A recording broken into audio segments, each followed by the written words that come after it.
Alors, Jalil était très grand, ses pieds faisaient la taille de ses avant-bras. Il était aussi très mignon, no homo. C'est pas moi qui invente, hein. His face was unusually handsome. Son visage était beau de manière inhabituelle. Et malgré cela, il était très modeste. J'ai demandé au messager de Dieu qu'est-ce que je devais faire si je regardais par erreur le sexe opposé. Et il m'a dit, regarde ailleurs. Vous noterez que le messager de Dieu ne donne pas de consigne si on regarde le même sexe. Hein. Oui. Hein. Alors qu'on vient juste de dire que le mec était super beau. L'arrivée du messager de Dieu Sas à Wa'il ben Hujr ben Rabi'a ben Walid ben Mu'amour al-Hadrami ben Hudayna, un des rois du Yémen. Abu Omar ben Abd al-Bar a dit, c'était l'un des princes de Hadramaut, son père était l'un des rois. On dit que c'est le messager de Dieu Sas annonçait les nouvelles de son arrivée après son arrivée actuelle, en disant, mon fils est de la lignée des rois et vient te voir. Quand Wa'il est entré, il l'a accepté avec les bras grands ouverts. Il l'a assis à côté de lui. Il a mis son manteau par terre pour qu'il s'assoie dessus. Et il a dit, oh Allah, bénis Wa'il et ses fils et les fils de ses fils. Puis il l'a mis en charge des princes de Hadramaut et il leur a envoyé une lettre à chacun. Une lettre était pour Muhajir ben Umayya. Et il y avait aussi une lettre au prince et une autre au chef héréditaire.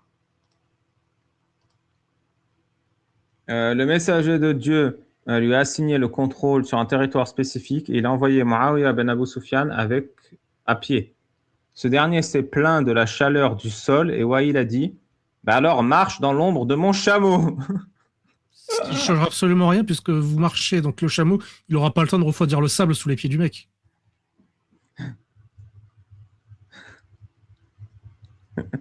Attends, je dois écrire un truc. Mais oui, ça change rien parce qu'il est toujours chaud le sol, même si t'es à l'ombre.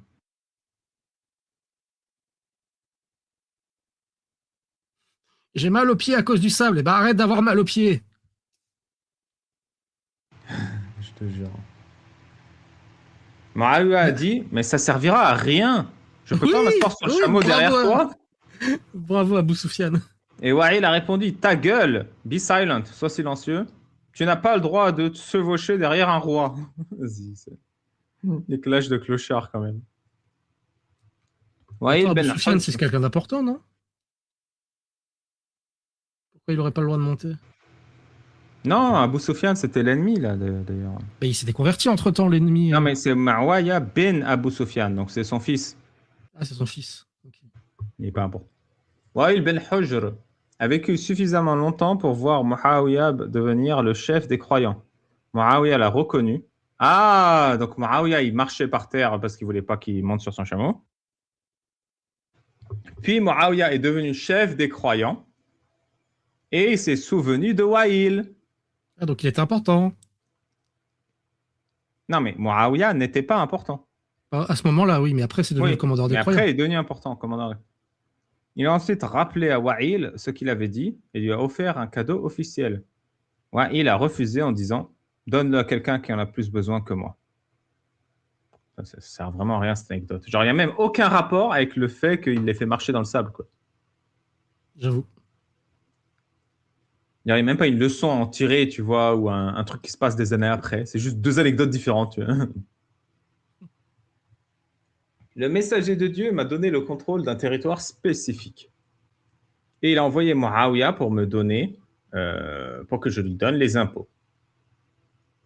Muawiyah m'a dit, laisse-moi chevaucher derrière toi, nanana, nanana. Tu n'as pas le droit de chevaucher derrière un roi. Alors Muawiyah a dit, dans ce cas, donne-moi tes chaussures. Il a dit, marche dans l'ombre du chameau.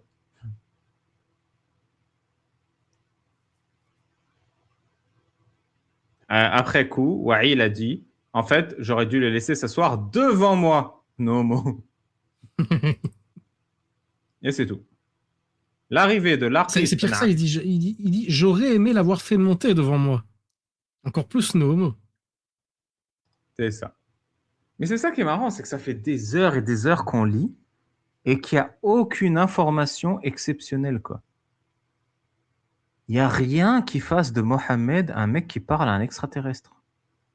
Alors vraiment, il n'y a rien, c'est juste des histoires nulles, quoi. Et homo-érotique. Et homoérotiques. Abdallah ben al-Imam al-Ahmad a raconté alors l'arrivée de Laqit ben Amir ben al-Muttafiq ben Abu Razin al-Aqili au messager d'Allah Sas. Abdallah ben al-Imam Ahmad a dit que son père lui a dit que Abdallah a dit que Ibrahim ben Hamza ben Mohammed ben Hamza ben Musab ben al-Zubayr al-Zubayri m'a dit qu'il m'a écrit la chose suivante. Je t'écris ce hadith qu'on m'a raconté et je l'ai entendu exactement comme il est écrit. Le hadith dit la chose suivante. Abdurrahman ben Mughira al-Hizami m'a dit que Abdurrahman ben Ayash al-Sama'i al-Ansari al-Qubayi m'a dit que Banu Amr ben Auf de Dalman de Bal Aswad ben Abdallah ben Hajir ben Amir ben Muntafiq ben Al-Aqili m'a dit que son père lui a dit que Laqit ben Amir d'Al-Ham lui a dit mon père Al-Aswad m'a dit que Asim ben Laqit m'a dit que son père lui a dit que Laqit a dit j'invente pas, hein, je lis la liste qu'il est allé voir le messager de Dieu en compagnie d'un ami qui s'appelle Nahiq ben Asim ben Malik ben Al-Muttafiq. Fin du hadith. Il y a trois chaînes d'enchaînement de noms par trois personnes différentes pour dire à la fin, ouais, il était assis en compagnie d'un pote. Voilà. Et le pote, il s'appelait Naïk Ibn Asim. Ok. Non, je déconne, c'est pas la fin du hadith. Laqit a dit, mon ami et moi étions en train de voyager vers le messager d'Allah à Médine à la fin du mois de Rajab. Nous sommes allés le voir et nous avons exprimé notre allégeance en lui disant, alors qu'il finissait sa prière de midi. Il s'est alors levé et a parlé aux gens en disant, la seule raison pour laquelle je ne vous parle plus depuis 4 jours, c'est parce que je vous écoute. Y en a-t-il un parmi vous qui a été envoyé pour représenter son peuple? Les gens disaient alors, dis-nous ce que le messager de Dieu a dit. Il a dit, ça répond pas à la question. Il a répondu, et si quelqu'un était mal guidé par ce qu'il dit lui-même, ou par ce que ses amis disent, ou parce qu'il se trompe, est-ce que je suis responsable pour cette erreur? Écoutez attentivement et vous vivrez. Asseyez-vous. Je comprends rien au dialogue. Hein. Justement, il répond pas les mecs, il dit je vous ai rien dit là depuis 4 jours parce que j'attends que quelqu'un me dise si l'un parmi vous est envoyé par son peuple. Non, mais j'ai l'impression que tout le monde parle tout seul en fait. Il y a 3 monologues. Il y a Mohamed qui parle tout seul, il y a les gens qui posent des questions tout seul et il y a le gars qui raconte sa vie tout seul. Et puis les gens ils répondent pas, ils disent ouais, dis-nous ce que dit le messager de Dieu. Et l'autre il dit mais qu'est-ce qui se passera si je me trompe en vous racontant le messager de Dieu, en vous racontant ce qu'a dit le messager de Dieu. Et maintenant, vous allez fermer votre gueule et vous allez vous asseoir, sinon je vous bute. Ça aussi, il faut le raconter. J'espère qu'il y a une chute parce que l'intro, elle est comaque. Hein. Les gens se sont assis. Moi et mon ami, nous sommes levés et nous avons tourné notre attention à lui entièrement. J'ai alors demandé, messager d'Allah, quelle connaissance as-tu du monde invisible, Al-Ghaib? Il a ri, il a secoué sa tête et il a réalisé que je posais cette question pour le faire, comment on dit, pour le piéger. Oui. Il a répondu, ton Seigneur, très haut et très puissant et très glorieux, a caché 5 clés du futur que seul lui-même sait. Et il a fait un geste de la main. J'imagine qu'il a fait 5 comme ça, là, mystérieux. Il a fait un signe ninja. J'ai demandé, quelles sont ces 5 clés? Il a répondu, la connaissance de la mort. Il sait quand vous allez mourir, même si vous ne savez pas. Ouais, bon, c'est un Shinigami, quoi. Il sait qui est le sperme avant même qu'il soit dans le ventre de sa mère, alors que vous ne savez pas. Il sait ce qu'il y aura demain et ce que vous mangerez demain. Pour le coup, moi, je sais ce qu'il y a demain et ce que je mange demain, tous les jours quasiment. J'ai un agenda. Tu es presque Dieu, du coup. Enfin, un tiers, là. J'ai une clé sur 3. Alors que vous ne savez pas ce qui se passe demain. Il sait quand il va pleuvoir, alors que vous ne savez pas. Pour le coup, on a 2 clés. Hein. On sait quand il va pleuvoir, en général. Et techniquement, on sait aussi ce qu'il y a dans la semence avant qu'elle soit dans la femme. Hein. Oui, techniquement, on peut disséquer un spermatozoïde, c'est vrai. Donc, on a 4 clés sur 5. Et il a continué de rire et il a dit, enfin, il connaît ton destin. Ouais, mais c'est pas la même chose que connaître demain. C'est ton destin. Non, mais j'avais plus d'idées après la 4e clé. Je me suis dit, personne ne va remarquer. Nous avons ensuite dit, messager d'Allah, apprends-nous ce que les gens savent, mais ce que ne savent pas, mais ce que tu sais. Nous sommes une tribu qui ne croyons personne. Nous sommes des Banu Madij et les Khatam sont nos alliés, et nous sommes notre propre tribu. Putain, mais quel rapport avec la question? Je sais pas. Le Dis-nous prophète des a trucs dit, qu'on ignore et puis on ne fera pas confiance parce qu'on est des Banu Badij et qu'on est notre propre tribu.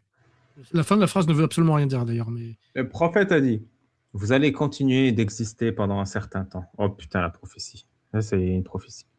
Et vous allez ensuite, continuer de vivre pendant un certain temps. La précision est waouh! ouf.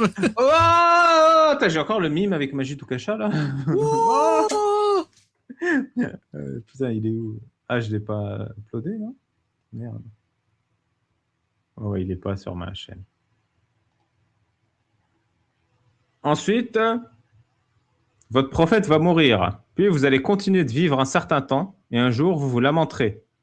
Par la vie de votre Dieu, je jure que chaque chose sur terre meurt, même les anges. Votre Seigneur va ensuite passer au-dessus de la terre, au-dessus de chaque partie de la terre.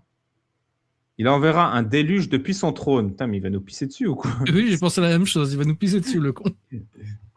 Et par le vide de ton Seigneur, chaque endroit sur terre où il y a des guerriers vont tomber, et les morts seront enterrés, et tous les cercueils seront ouverts, et les morts sortiront.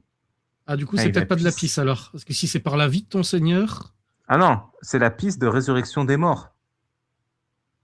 je sais pas, moi, la vie de mon Seigneur, j'aurais plutôt tendance à dire que c'est son foutre, hein, donc il va nous noyer dans le foutre, mais. Chaque mort sera ensuite ressuscité depuis la tête, et il s'asseyra droit. Ton Seigneur leur demandera alors, Mayham, qu'as-tu fait? Je sais pas c'est quoi Mayham. C'est Mariam? Non. Mayhem, je sais pas. Et après, au sujet de ce que chacun d'eux a fait. Chacun répondra, oh mon Seigneur, tout est passé si vite. Ensuite, Allah, de sa connaissance de la vie, va considérer si leur mort était un événement récent pour leur famille. Quoi? En gros, il leur demande s'ils sont morts depuis longtemps, quoi. Nous Il vient de les ressusciter, il demandâmes. leur demande t'es mort depuis longtemps? Oh là là. Messager de Dieu, comment va-t-il nous ressusciter alors que le vent nous aura dispersés, que nous aurons pourri et que les animaux sauvages auront bougé nos restes? Ça, c'est fou, c'est que les gens, ils parlent exactement comme dans le Coran, tu vois.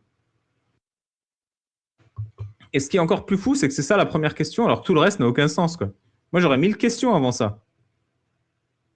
Pourquoi Dieu il me demande depuis combien de temps je suis mort? Ça sert à quoi? Mohammed a répondu, je vous rappelle les bienfaits d'Allah. Vous regardez la terre et vous trouvez de la terre remplie de vie et vous dites, cette vie ne vivra jamais. Mais ton Seigneur envoie de l'eau depuis le ciel et vous regardez par terre et vous voyez une plante qui pousse. Par l'avis de votre Dieu, il est plus simple pour lui de vous ramener, rassembler à partir de l'eau que les plantes ne poussent dans la terre. Vous sortirez de vos tombes, que vous soyez morts, et vous le regarderez, et il vous regardera. No. Et ils sont convaincus, les gars. Littéralement, il vient de leur dire ta gueule, c'est magique. Hein. Mais oui. Ils ont répondu, attends, il y a des faveurs d'Allah qui sont similaires à ça. Le soleil et la lune sont des signes de sa part. Vous les voyez petits, mais ils vous regardent. Et pourtant, vous n'êtes pas blessés quand vous les regardez. Quoi? Si. Ah bah, je te mets au défi de regarder le soleil, mec. Tu vas te blesser. Ah oui, c'est vrai, ça blesse. Tu vois le mime de SpongeBob où le mec il a des flammes dans les yeux, là, ça brûle. Oui, oui. Le poisson. Par la vie de celui qui est dans votre main, il vous voit plus clairement que vous ne voyez le soleil et la lune, et que eux ne vous regardent. Putain, mais ils ont des yeux maintenant. J'ai demandé, ô messager de Dieu, que dira notre Seigneur quand nous le rencontrerons? Il a répondu, vous allez vous tourner vers lui et il regardera votre surface entière. Votre surface? Non. Et aucun endroit de votre corps ne sera caché. Bah, sérieux? Ok. Moi, ça me dérange pas, hein, mais. Mais Allah va vraiment me Mais- regarder le trou de balle? No king shaming, Allah. Hein. C'est jure. Ensuite, ton Seigneur prendra une poignée d'eau et te la jettera dessus. Et je jure par la vie d'Allah, il a une vie maintenant, lui, pas une seule goutte d'eau ne ratera votre visage. Elle tombera sur le visage des musulmans comme un fin vêtement blanc, et sur le visage des mécréants comme un vêtement tout noir. Puis le prophète s'en ira, tout comme les justes et le suivront. Ensuite, vous passerez sur un pont de feu, et si jamais vous trébuchez, vous allez hurler de douleur. Allah, le très grand et le glorieux, dira, ton temps est arrivé. Vous allez regarder Al-Hawd du messager et vous allez vers lui, et vous allez brûler de la soif. Une vue que vous n'aurez jamais vue avant. Et par la vie d'Allah, chaque fois que l'un d'entre vous étirera son bras, alors il tombera un petit verre avec lequel il va se laver de ses excréments, de son urine et de sa saleté. Pourquoi ça parle à chaque fois de caca? Pourquoi à chaque fois, même quand il essaye d'être romantique, ça parle de caca? Le caca! Que Dieu qui me donne un gobelet à caca, c'est pas ouf, quoi. Mais vous ne pourrez pas voir ni le soleil ni la lune. Oh non, je peux pas voir le soleil pendant que je me torche avec mes doigts. En plus, t'es là, Seigneur, je suis ton créateur. Oh, c'est tellement émouvant, je suis. Mais je ne sais pas quoi dire. Tiens, un gobelet à caca. Lave-toi le trou de balle. Est-ce que je peux mettre ma pisse dedans aussi? Oui, tu le peux. Et toute autre sorte de saleté, il n'y a pas que le pipi caca. Mais c'est dingue comme interaction, genre, c'est nul. En plus, c'est pas. Non, mais c'est même pas ça, c'est. Vous aurez très chaud, très soif, et à chaque fois que vous tendrez la main vers Allah, vous y trouverez un pot que vous utiliserez pour laver le caca. En plus, mais j'ai soif, mais c'est un pot à caca. Tiens, prends ce pot à caca. Va donc te faire purger. En plus, ça sert à rien, genre. Oh, j'ai soif. Ah ouais, t'as soif, pot à caca. Mais genre, pourquoi les gens ont soif? Pourquoi il y a un pot à caca? Genre, à rigueur que les gens n'aient pas soif et qu'il n'y ait pas de pot à caca, ce serait mieux, non? Après, c'est bien la preuve que c'est bien la preuve que Allah est un extraterrestre. Il n'a aucune connaissance de ce que les humains ont besoin. Il comprend rien, ouais. Il comprend rien du tout à l'être humain. Genre, l'humain, il a soif et Allah, il te donne un gobelet de caca. Non, c'est un gobelet pour se laver le caca. Un gobelet à caca, pardon. Ouais. L'Archite a continué son histoire. Non, mais vous imaginez que cette histoire qu'on lit depuis le début, la chaîne de transmission que je vous l'ai eu au début, il y a genre 40 personnes qui l'ont apprise par cœur. Parce que le gars, il écrit bien. Dans cette lettre, le hadith est exactement comme il a été rapporté par tous ces gens. Et ces 40 mecs, ils ont tous raconté la même histoire de gobelet à caca de père en fils pendant 10 générations. C'est ça. Comment il s'appelle déjà ce jeu là où tu dois dessiner tu dois dessiner un mot et ainsi de suite. C'est un cadavre exquis. Ouais. Il n'y a même pas ça, tu vois, même pas de déformation au fur et à mesure. L'Archite a dit, on va voir avec quoi au messager d'Allah. C'est ça ta question? Il n'y a pas de question sur le gobelet à caca, c'est comment je regarde? Bah tu verras comme maintenant, avec tes yeux.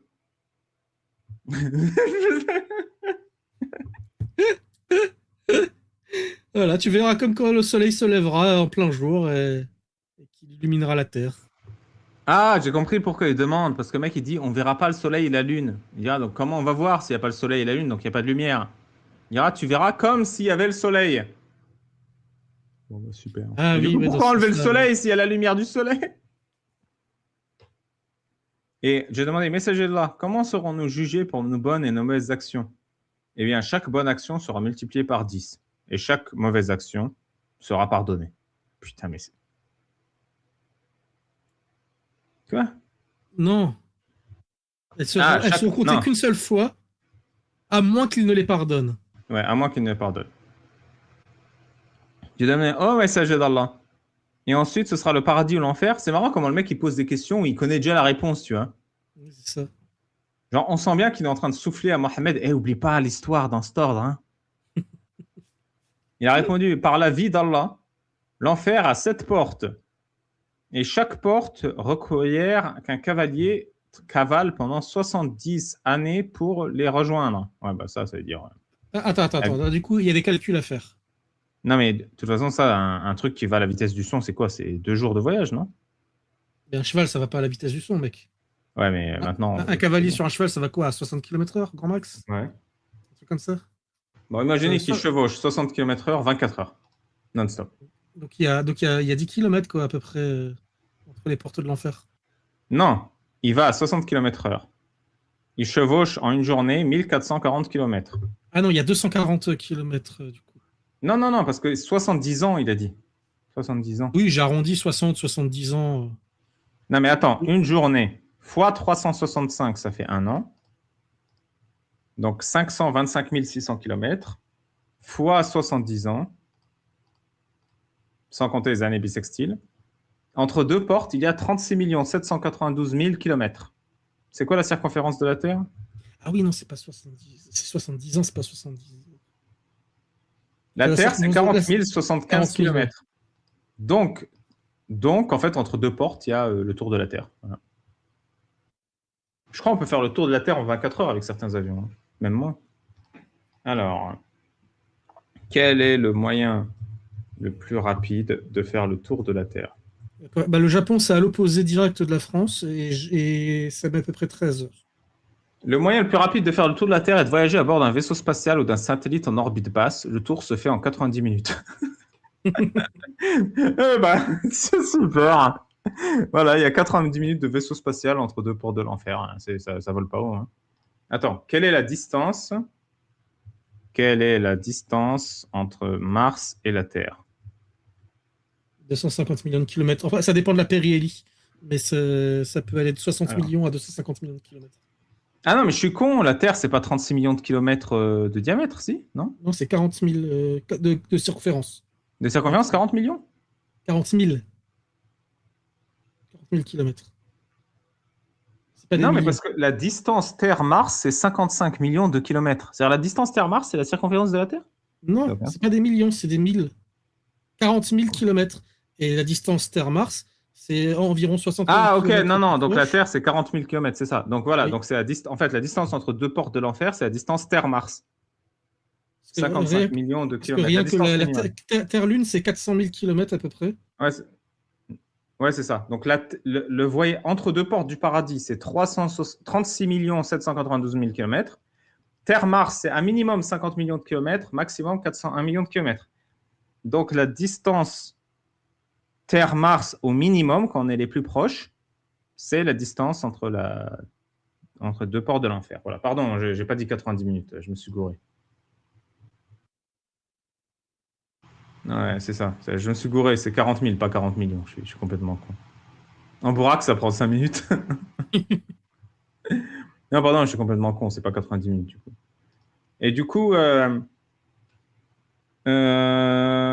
va diviser. Donc, on va prendre un truc en orbite basse, 36 millions, on va dire 37 millions. On divise ça par 28 000 km/h, la vitesse en orbite basse.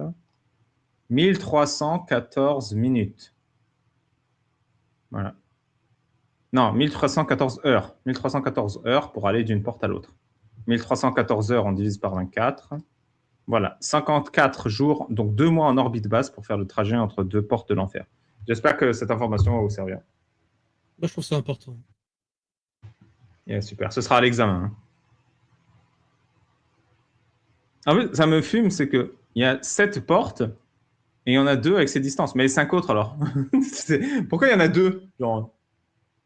Non, il dit elles font toute cette distance-là. Ah, any two of which, ouais, entre deux. Et ensuite, le paradis a 8 portes et entre deux, il y a la même Pareil. distance. Mais pourquoi 7 et 8 du coup? Il faut que je fasse. Il y a plus de portes de l'enfer, du paradis et moins de l'enfer, je sais pas. Et messager de Dieu, qu'est-ce qu'on va faire au paradis? Il y aura des rivières de miel pur et des rivières de gobelets des rivières de vin qui ne font ni mal à la tête ni regret. Ah non, c'est des rivières de gobelets, je suis désolé, hein. Ouais, mais j'imagine que c'est des gobelets de vin, non? Oui, c'est une Ou coupe bien en des fait, un gobelets qui ne gobelet. font pas mal à la tête. Tiens, un gobelet, aïe, je n'ai pas Aïe! mal. Ah, j'ai pas mal! C'est super, vas-y, on recommence! Ah, mais j'ai pas Ah, mal! je n'ai aucun regret. Oui, parce que des gobelets qui ne donnent ni maux de tête ni regret. C'est ça. La rivière de Des, gobelets.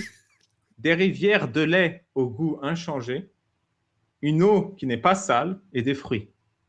Par la vie de votre... Ouais, en gros, c'est un supermarché Lidl, hein, c'est ce que j'arrête pas de dire.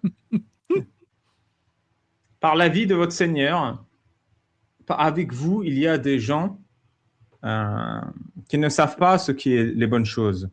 Et vous aurez des épouses très pures. Ça rappelle encore une fois qu'il s'adresse à des mecs avec une bite. Hein. Ils s'en bat les couilles de ce que les femmes ont. Messager de Dieu, est-ce que ces femmes seront nos femmes? Et est-ce que parmi elles, il y aura des femmes religieuses? Seules des femmes religieuses pour des hommes religieux. Et vous leur ferez plaisir comme vous leur faire plaisir sur terre, et elles vous feront plaisir. Mais il n'y aura pas d'enfants.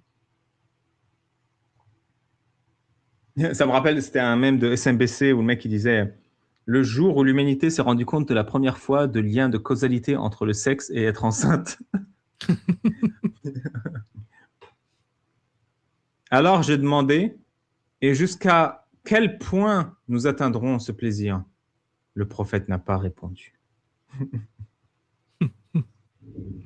Le prophète, il est en mode, c'est bon, arrête de poser des questions là, j'en ai marre, je me souviens plus de mon texte. Bon, déjà, je t'ai déjà beaucoup expliqué. L'Akhrit a dit, messager de Dieu, que dois-je... Chaque fois, il commence sa question par messager de Dieu, c'est en mode comme un gamin, c'est hé, messager de Dieu, messager de Dieu, et ça fait quoi? Hé, messager de Dieu, et ça fait quoi? Et Jamy, ça fait quoi ça? Et Jamy, est-ce qu'on va baiser avec des femmes? Oui, oui. Est-ce que le miel ça pue? Est-ce que le lait ça pue? Ah, messager de Dieu, qu'est-ce que je dois promettre à toi durant mon... Comment on dit pledge déjà? Mon serment. Qu'est-ce que je dois m'engager devant toi? Un truc comme ça. Ouais. Le prophète a alors écarté ses mains, Nomo, et a dit, fais la prière, donne du pognon, arrête d'être un idolâtre et n'associe personne à Allah autre que lui. Naqid a continué et a dit, et si je fais ça, je posséderai contrôle de tout ce qu'il y a à l'est et à l'ouest. Ah, rien que ça. Le prophète a alors serré son poing, ouvert ses doigts. Il pensait que je lui demandais comme condition quelque chose qu'il ne me donnerait jamais. Il a dit, comment est-ce que tu pourrais posséder ça alors que tu ne peux pas y voyager tout seul sans te faire du mal? Il a ensuite écarté ses bras et a dit, tout ce que tu vois ici est à toi déjà. Va où tu veux et personne ne pourra te faire du mal à part toi. Attends, c'est pas ça qu'il dit. Ah, et nous pourrions y voyager. Ouais. Tu pourras parcourir le voyage comme tu veux et aucun homme ne pourra faire de mal sauf à toi-même. C'est pas ça. Ça y est, j'ai compris. Le prophète, je dis, est-ce qu'on possédera tout ce qui est entre l'Est et l'Ouest? Le prophète a alors serré son poing et l'a ouvert pour me dire, je ne vais jamais te promettre ça. Alors j'ai continué. Est-ce qu'on pourra voyager où on veut sans que personne ne fasse du mal? Et Mohamed a dit, tu vois ici, tu peux déjà voyager où tu veux sans que personne ne te fasse du mal. C'est ça en gros, genre, ça suffit là, non? Il est pas mal ce désert de cailloux et de sable. Ensuite, l'Aqit est parti et Mohamed a dit, ces deux-là sont les deux personnes les plus pieuses que j'ai jamais vues de ma vie. Enfin, c'est à chaque fois. Oui, il dit ça à chaque fois et en plus, il ne faut pas grand-chose. Hein. Est-ce qu'on va baiser, on aura du vin? Ouais. Oh, vous êtes vraiment très pieux. Est-ce qu'on pourra voyager sans se faire de mal? Oui. Tu peux déjà le faire. Ka'b al-Khudariya a alors demandé, Mohamed, est-ce que les membres de Banu al-Muttafiq méritent aussi ce commentaire positif? Il n'y a pas de réponse. Après, nous sommes partis.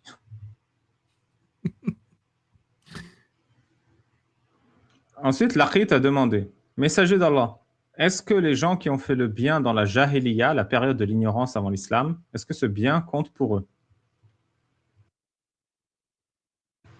Un homme de la tribu de Quraysh leur dit, ton père est déjà en enfer. Alors j'ai été très embarrassé par ce qu'il a dit sur mon père devant tout le monde. Et ton père, ô messager de Dieu? Alors j'ai demandé, oh, et ta famille, ô messager de Dieu? Mohamed a répondu, ma famille aussi est en enfer, je jure par Allah. Chaque fois que vous passez devant la tombe d'une personne des Banu Amir ou de Quraysh qui était polythéiste, vous devez dire, Mohamed m'a envoyé pour te dire le mal que tu as fait. Tu seras traîné sur ton visage et ton estomac en enfer. Ah bah putain, les rageux. Super. Et là, la grosse ambiance, hein. J'ai demandé, mais messager de Dieu, pourquoi? Qu'est-ce qu'ils ont fait? Ils ne savaient pas. Ils pensaient qu'ils faisaient le bien. Mohamed a répondu, c'est parce que Allah a envoyé un prophète à la fin de chacune des 7 nations. Et quiconque a désobéi son prophète s'est égaré. Et quiconque a obéi à son prophète est bien guidé. Attends, donc il y a 7 nations dans l'histoire de l'humanité? Ça fait pas beaucoup. Hein. Et Mohamed, du coup, c'est la fin de la 7e nation. Et genre, les gens avant, ils avaient un autre prophète. C'est n'importe quoi. Il y avait Jésus, il y avait Moïse, ça fait déjà 3.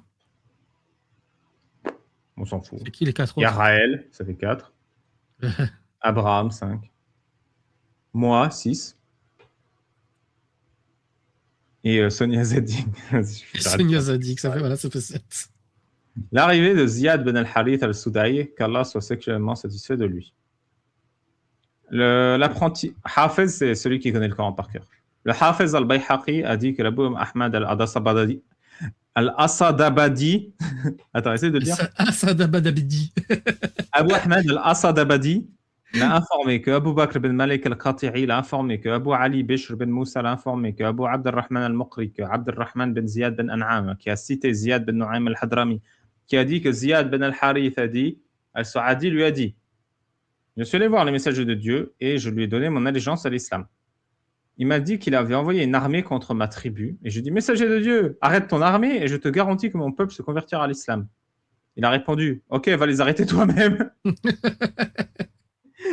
Ah putain, c'est troll. Mais mon chameau est fatigué. Ils ont tout le temps une excuse. C'est un truc de Il va ouf. lui Ils mettre ont une tout le claque temps. de niveau ou pas? Le messager de Dieu, alors envoyez quelqu'un d'autre. Et c'est tout. En vrai, c'est une solution beaucoup plus logique que de mettre une claque au mec pour qu'il apprenne à faire du cheval ou. Je te jure. Al-Saadi a continué. J'ai écrit une lettre à mon peuple et leur délégation est arrivée qu'ils ont accepté l'islam. Ah bah tout est bien qui finit bien. Non mais j'adore ce que le Mohammed a envoyé une armée pour les buter quoi. Il fait attends, ils vont se convertir doucement. Bon bah s'ils se convertissent, on les bute pas. Genre ils ont rien fait les gars, ils ont commis aucun crime, juste ils sont pas musulmans. Ils étaient juste là. Ils étaient juste là, ouais. Genre ils combattent peut-être pas Mohammed vu que c'est Mohammed qui envoie une armée. Les mecs ils savaient même pas, ils comprenaient rien. Et heureusement qu'il y avait leurs potes qui étaient là pour le voir, hein. Sinon ils se seraient fait massacrer. Hein.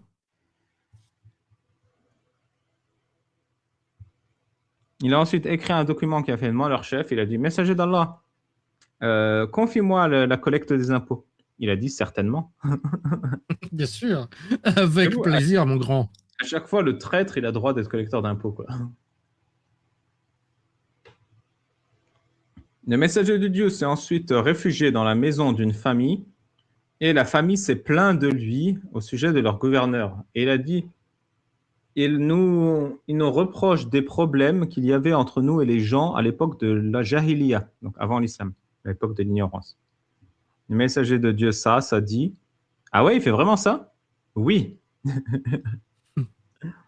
Le messager de Dieu s'est retourné vers ses compagnons, moi inclus, et a dit, il n'y a aucun bénéfice matériel à être le chef d'un croyant. Quoi? Ah bon? Depuis quand? Première nouvelle? Il m'a super. En gros, ah ouais, il vous casse les couilles? Moi, je ferais jamais ça. Al-Suradi a dit, ces mots m'ont beaucoup touché. Un autre homme est venu le voir et a dit, messager de Dieu, donne-moi quelque chose. Le messager de Dieu a dit, les gens qui demandent un don parce que... ah, ça va mourir de rire. Les gens qui demandent des dons juste parce que j'ai des propriétés superflues sont une migraine et une douleur dans mon estomac. L'homme alors dit, allez, donne-moi un peu de l'aumône pour les pauvres.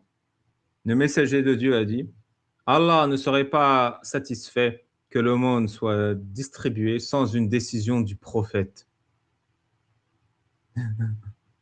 Ah non, que l'aumône soit distribuée par la décision d'un prophète ou de quiconque d'autre. Alors qu'Allah a déjà décidé lui-même de comment l'aumône doit être divisée en 8 parts égales. Si tu fais partie d'une de ces parts, je te donnerai. Ah oui, on rappelle les parts hein, qui consistent essentiellement à tout sauf les pauvres. Hein. Ouais, c'est ça. Donc, je rappelle, l'aumône légale, c'est pour les gens qui étudient le Coran et l'islam et du coup qui n'ont pas le temps de travailler, les voyageurs de passage, les gens qui collectent les taxes pour Mohammed. On l'a lu dans le FIRT, hein, ça, on l'a lu, clair, noir sur blanc. Les gens que tu embauches pour faire la guerre à ta place. Non, les gens que tu embauches pour forcer les gens qui ne veulent pas payer taxes à payer les taxes. Donc, tu as ceux qui collectent la taxe et ceux qui viennent casser la gueule si tu ne payes pas la taxe. Et ceux-là, même s'ils sont mécréants, ils reçoivent un huitième de l'aumône. Tu as l'imam. Avec aussi les étrangers qui font la guerre pour toi. Hein. Ah oui, bah, les mercenaires, l'imam, les mercenaires, il en reste 2. Putain, je suis un mauvais étudiant en fait. On a dit le collecteur de taxes. Ouais. Il y a une part pour les imams. Donc l'imam, l'étudiant en religion, le collecteur de taxes, le guerrier pour collecter les taxes, Celui qui a soif, le voyageur, celui qui a soif, t'es sûr? il me semble. Ouais. Non, il m'en manque deux, mais je sais pas. Le chat, vous vous souvenez ou pas? Ou il y a personne qui suit? Ah, Ah les oui, riches qui ont une dette. Les riches qui ont oui, une oui. dette, oui. Oui, oui. Ah oui, non, c'est pas les riches qui ont une dette. C'est les riches qui n'ont Ils ne plus peuvent les pas moyens de maintenir garder leur train de vie Oui, c'est ça. Pour maintenir le train de vie d'un mec qui a une dette. et récompenser les convertis. C'est ça. Et récompenser les convertis. C'est ça. Tout sauf les pauvres. Al-Sadi alors dit, ces mots m'ont beaucoup impacté. Ça m'a beaucoup impacté aussi. J'étais riche et j'avais demandé de l'aumône. Tôt cette nuit-là, le message de Dieu est venu au feu de camp et je me suis assis à côté de lui. Ses autres compagnons n'étaient pas là. Ils étaient en retard. Il n'y avait personne à part moi. Il y a des À ce Arabes. moment, oula, no more. On a attendu jusqu'à la prière du matin. Attends, il est resté à côté du feu de camp avec assis seul avec le prophète, no more, jusqu'au lever du soleil. Il m'a leur ordonné de faire l'appel à la prière. Je lui ai ensuite demandé, est-ce que je dois faire la iqama? Donc, vous avez la première. En fait, le haut-parleur égale deux fois. La première fois, c'est l'appel à la prière. Et 10 minutes après, quand les gens sont arrivés à la mosquée en 10 minutes, et ben là, on fait la iqama, la prière commence. Donc, c'est deux appels à la prière. Donc, la iqama, ça se traduirait par la levée. C'est genre, levez-vous, on va prier maintenant. Parce que vous étiez assis à la mosquée en train d'attendre. Il a alors commencé à regarder à l'est pour le lever du soleil et a dit non. Quand le soleil s'est levé, le prophète est parti faire se soulager. Eh ben moi aussi, tiens. Je reviens.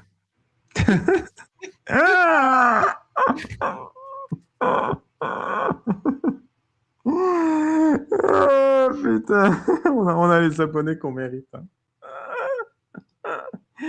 Le soulagement du. Eh putain, mais qu'est-ce qu'on s'en fout que le prophète fasse caca? Eh, j'invente pas, hein. Quand le petit matin est arrivé, il s'est levé et est allé se soulager and relieved himself. Et là, Omar, et là, Omar.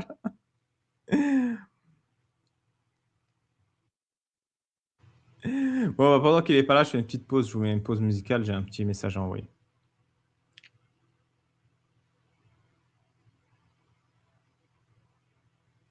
Qu'est-ce que je peux vous mettre?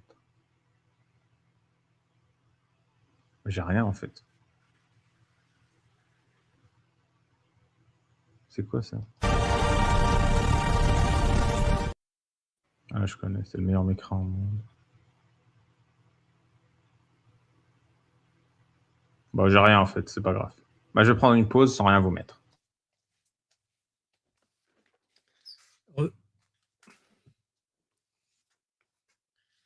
Alors, il a fini de faire caca, le prophète?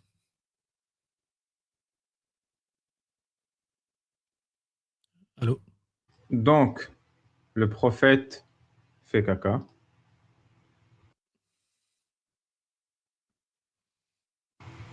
Et après, il est revenu. Et ses compagnons n'étaient pas revenus avec lui. Mais c'est-à-dire quoi? C'est-à-dire qu'ils faisaient caca ensemble, les gars? Bah oui, comme d'hab, c'est comme les filles, tu sais, ils vont toujours aux toilettes ensemble. Bah, le prophète, il va toujours aux toilettes avec ses compagnons. J'ai vu une théorie que les filles vont aux toilettes à deux, parce que comme les toilettes sont trop sales, eh ben, elles se tiennent assises, accroupies sur la cuvette, mais du coup, tu peux tomber. Du coup, tu as une autre fille qui te tient les bras comme ça pendant que tu es accroupi, pour pas que tu tombes dans le trou. C'est pour ça qu'elles y vont à deux. Ça me paraît très acrobatique et très intéressant. Je regarderai ça. Donc, il rentre pas avec ses compagnons parce qu'il peut faire caca tout seul.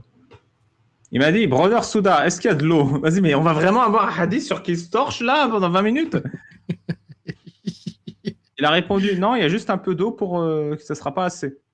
Il m'a dit, mets-la dans un bol et ramène-la moi. Je l'ai fait. Il n'y a plus de papier. Va chercher de l'eau, mais il n'y en a plus. Bah, mets-la dans un récipient et va m'en chercher. Il a alors placé sa main dans un bol. Putain, mais le mec s'est torché avec ses mains. Et il la place dans le peu d'eau qui reste. Alors, il y a eu une fontaine qui est sortie de ses doigts. Avec tout le caca et tout? Je sais pas. Pourquoi il fait pas caca? On résume. Hein. Il lui a ramené, un de ses compagnons là, lui a ramené un pot de flotte, le peu d'eau qui leur restait. Le mec, le prophète, il s'est lavé les mains dedans. Donc il a essuyé le caca avec lequel il s'était torché là juste avant. Et ça a fait une fontaine d'eau et de caca. Et donc il fait sortir de l'eau de ses doigts. Et le messager de Dieu a dit, si ce n'était pas pour ma... C'est quoi, diffidence? Je connais pas ce mot-là. Diffidence. Euh, Ma timidité auprès d'Allah. Oh, c'est mignon. diffidence. Ouais, ma timidité. Si ce n'était Ok. pas pour ma timidité auprès d'Allah, mon manque de confiance en soi, ça dit Google Trad. Ok. Alors, nous boirions de l'eau d'entre mes doigts tous les jours. Invite mes compagnons qui ont besoin d'eau à venir. Je les ai appelés et tout le monde a pris un peu d'eau de caca. C'est Et magnifique. avec le caca de quand il était en train de se torcher. Quoi. Appétissant. Et Yeah, après, bah. tout le monde a eu le choléra et ils sont morts en chiant leurs organes. Oui, prophète, mets-moi tes doigts au fond de la gorge, oui. Le messager de Dieu, ça, s'est ensuite levé pour faire la prière. Bilal a sauté faire la iqama, mais le messager de Dieu lui a dit, mon frère, Souda l'a déjà fait. Celui qui appelle le adhan doit aussi faire la iqama. Alors je l'ai faite. Ah, en gros, le mec a dit, est-ce que je peux faire la iqama? Il a dit non, parce qu'il voulait faire caca. Et une fois l'anecdote du caca terminée, bah, il a fait la iqama pour la prière. Ah, putain. Mais il aurait pu juste dire... En fait, on aurait pu éviter tout ce paragraphe et juste dire oui. Ça, Mais en il gros, on va fallait que faire la Mohamed... prière pendant que je vais chier, quoi. Mais ouais, mais en gros, Mohamed, il a fallu faire tout ça pour dire qu'à cause de son caca, Mohamed a fait le miracle de sortir de l'eau dans ses toits. Vas-y, mais il n'y a pas plus héroïque que... Il n'y a pas genre, je sais pas, nous étions tous en train de mourir de faim, nous voyons notre frère arriver, ma langue était sèche, et là, il a fait sortir de l'eau. Non, c'est... Il a fait caca, et après, il a fait sortir de l'eau. Genre, c'est pratique. Les super pouvoirs les plus nuls dans les contextes les moins épiques. Non, le super pouvoir, il est trop bien, mais le contexte, c'est nul. Pourquoi pour caca? Genre... Quand le messager de Dieu a fini la prière, j'ai pris les documents et j'ai dit, messager de Dieu, annule ces documents. Pourquoi? A demandé le prophète. Oh, messager d'Allah, tu as dit, il n'y a pas besoin d'avoir pour chef un homme qui croit. C'est pas ce qu'il a dit. Et je crois déjà en Allah et son messager. Et tu as aussi dit aux mecs qui demandaient, ceux qui ont une propriété superflue et qui demandent des dons, sont une douleur dans ma tête et dans mon estomac. Je t'ai demandé de l'argent des dons alors que je suis riche. Il a dit, c'est pas grave, tu peux prendre le don si tu veux ou le refuser. Je refuse. Ils m'ont dit, donne-moi un homme qui pourrait te commander. Je lui ai leur donné le nom d'un de mes amis et il l'a mis en charge de moi. J'ai absolument rien compris, mais c'est très intéressant. Et je sais toujours pas pourquoi. Il y a le mec, il a mal cité une phrase que le prophète lui a dit avant. Ensuite, il a cité le fait que quand tu es riche, il faut pas demander d'aumône. Et après, le prophète qui lui a dit, ben si, je te donne comme l'aumône, comme ça t'arrêtes de me faire chier, avec le fait qu'il voulait un nouveau chef. Et là, le mec fait, non, non, j'ai pas besoin de l'aumône, je veux avoir un nouveau chef. Et le prophète dit, bah ok, vas-y, montre-moi du doigt quelqu'un qui pourrait être ton chef. Le mec, il a monté son pote du doigt et Mohamed, il a dit, bah ok, c'est lui ton chef alors. Ça veut rien dire. Nous avons ensuite dit, messager de Dieu, nous avons un puits et dedans il y a de l'eau pour tout l'hiver. Mais en été, il n'y a pas d'eau. Et nous avons beaucoup d'ennemis. Fais une prière pour qu'on ait de l'eau tout le temps et qu'on n'ait pas besoin de voyager à travers les territoires de nos ennemis. Le prophète a alors demandé 7 cailloux. Il a frotté les cailloux dans sa main et il a prié au-dessus. Il a ensuite dit, prenez ces cailloux, jetez-les dans le puits et dites le nom d'Allah. Nous l'avons fait et après, il y avait beaucoup d'eau. Voilà. Super. Ensuite, le messager de Sas est allé avec 400 hommes pour récupérer le territoire de Soudan. Bon, c'est la même histoire différente, mais cette fois ils sont 400. Après, il y en a 15 qui deviennent musulmans et il y en a 100 qui ont participé au pèlerinage d'adieu avec le prophète. Et voilà, tout est bien qui finit bien. On s'arrête à la page 115, soit 145 du PDF. Je vais noter ça. On en est où dans la Sira? Sira, page 115. 145. Ça vous a plu les gens, les histoires de caca et de femmes qui s'enfuient et qui se font rattraper et ben ça va être ça pendant une semaine. Tous les soirs, là, je vais vous faire un live de faire tous les soirs jusqu'à vendredi. De Fir ou de Sira? De Sira. Ah, peut-être demain, j'avais autre chose. Pas sûr demain. Je vous dirai, j'annulerai le live s'il n'y a pas demain. Merde, j'avais pris un rendez-vous que j'ai oublié. Et pourquoi tu veux faire ça, en fait, à part pour le plaisir? Pour le plaisir. C'était pas très épique, mais Si vous aimez pas, j'arrête. Hein. moi j'aime bien. Et puis j'aime bien faire des lives où j'ai plus de viewers en lisant cette merde que certains influenceurs. Pourquoi tu nous fais Et, ça, ouais. Ali? T'es là, t'as écouté, ne te plains pas. Likez pour plus de caca. Et maintenant, vous savez que la distance entre deux portes de l'enfer, c'est à peu près la distance du tour de la 30, Terre.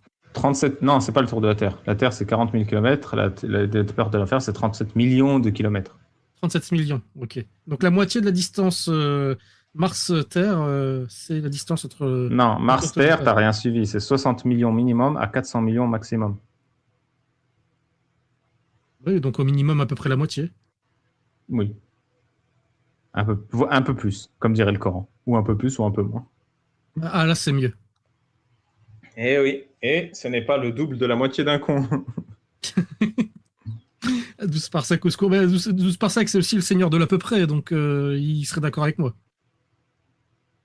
Eh bien, écoutez, je vous remercie. Je vous souhaite une bonne soirée. Peut-être que je vais upload la première version demain ou après-demain pour les abonnés. On verra si ça passe en public. Je vous souhaite une bonne soirée. À demain ou après-demain. Demain, je voulais le faire, mais je ne suis pas sûr. Je vous dirai. Merci aux généreux donateurs qui m'ont donné un total de 0 €. Surtout toi, Pierre-François Didier, qui est devenu un membre. Bienvenue dans la confrérie. Et je vous fais tous un petit bisou. Qu'est-ce que tu veux? Ah, il y a Bluffy Blaffy. Oui, tu peux participer sur YouTube, Bluffy, mais ça dépend de quoi. C'est quoi ton sujet? Moi, je suis toujours là pour un témoignage ou un débat, même si ça me brise le dos. Elle te brise les couilles. Oui.